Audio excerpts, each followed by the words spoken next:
This is NPR's Book of the Day. I'm Kia Miaka Natisse.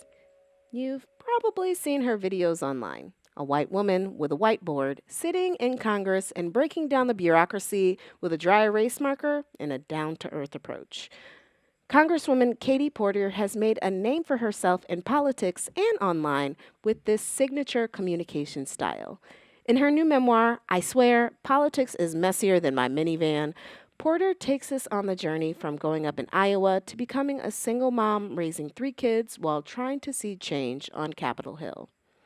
Here she is with NPR's Juana talking about the old traditions Congress clings to and why she's hoping to make a move to the Senate in the upcoming elections. You may know Katie Porter as the Congresswoman and former professor who comes to hearings with her whiteboard in tow. It's her preferred tool as she explains complex topics and dresses down CEOs and government officials. And those moments often go viral. I'd like for you to please explain to the American public why you and 4 other executives deserve to pay yourselves tens of millions of dollars each year.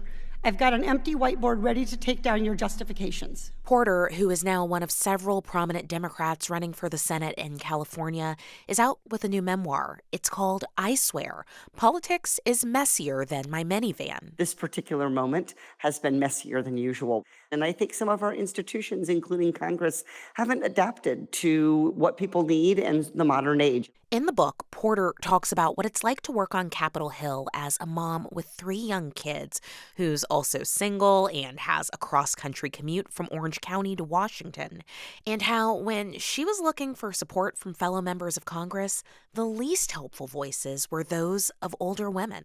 When I spoke with Porter, I asked her why she thought that might have been. I think that, people who came into Congress after their children were in college, who came into Congress because their husband was in the seat or they're from a political family, had a different journey to get there than me and a lot of my colleagues who were elected in the last handful of years. A lot of us came from other professions.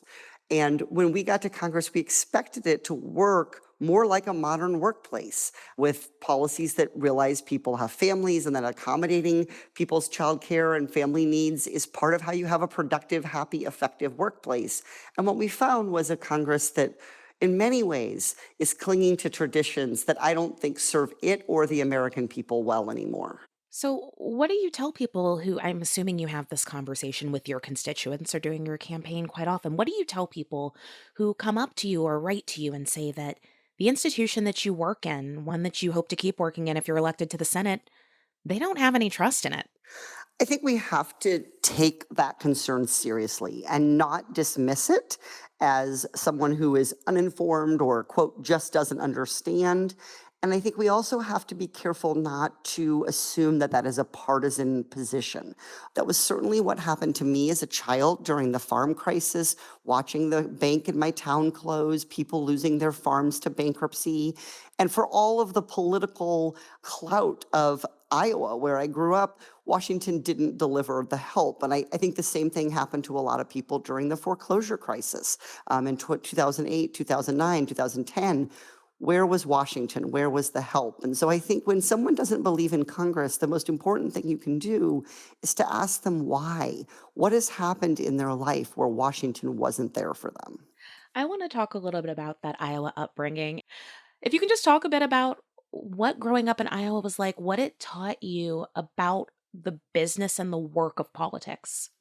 Iowa is definitely a state because of the presidential and because it's a small state where people have an expectation that their politicians, the candidates, will absolutely take their questions, shake their hands, come and sit down at their dinner table. And so I think California has a very different political tradition. You can't shake 40 million hands, but you can't let the scope and size of California's politics excuse you from having any voter engagement. In other words, you can't shake 40 million, but it's not okay to shake 0 either. And I think our Congress and our politics would work better if every elected official had been through that kind of face-to-face grassroots campaigning. You know, this book touches a lot on politics, but it's also intensely personal, including one part to me as a reader that felt really painful. It's the story of what you describe as the only thing you have done in politics that you're ashamed of. And that's speaking out during your campaign about how and why your marriage ended back in 2013. And you shared your own experiences of domestic violence in your marriage with a reporter to head off attacks from political opponents. I'm curious, why is that something that you felt ashamed to do? Talking about the end of my marriage was painful for my children, and I did it because of the political need. And it came with a real cost, a cost to my relationship with my ex-husband, who's still, of course, the father of my children. With my children, they're still angry and resentful.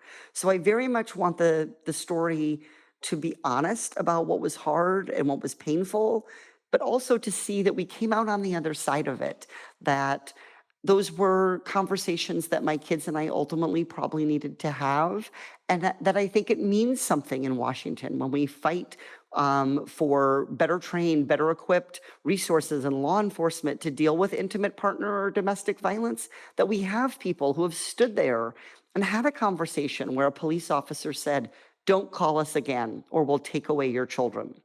It's because I've had that experience that I think I fight so hard to make sure that others don't. I want to talk a little bit about your Senate campaign. You announced back in January that you were planning to run, and now you've got some company. Two of your House colleagues, Congressman Adam Schiff and Congresswoman Barbara Lee, are now also in this race. I want to ask you, why do you want to be in the Senate? What would be different for you than serving in the House as you do now? In the Senate, I think you have the opportunity to have a voice that is statewide, that looks at how people and communities fit together in different ways. California is a huge, amazing, diverse, incredible state. The pocket of it that I represent in Congress in Orange County, my home, I love, but what works in Orange County doesn't always work in rural California. And so I think the chance to think about what are policies that can deliver for all of these diverse communities, what are policies that will help us with the real building blocks of our economy. I think that's the appeal of the Senate, being able to do more of this work for an even bigger population, a more diverse population. You have this ability to go viral due to your exhaustive, extensive grillings of witnesses at congressional hearings. I mean, I guess I'm curious. What do you say to those who might argue that some of this feels performative or attention seeking? Well, sometimes the goal is to draw people in, and that's certainly true in a hearing. Hearings are moments of performance.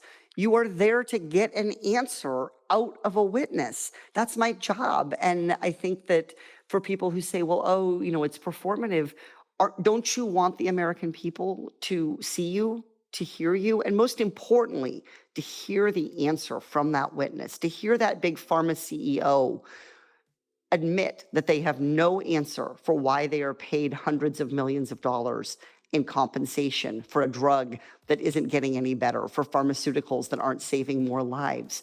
So I think that when we think about a hearing or a speech on the floor, those are moments where we should be thinking about our audience, and our audience is ultimately the American people.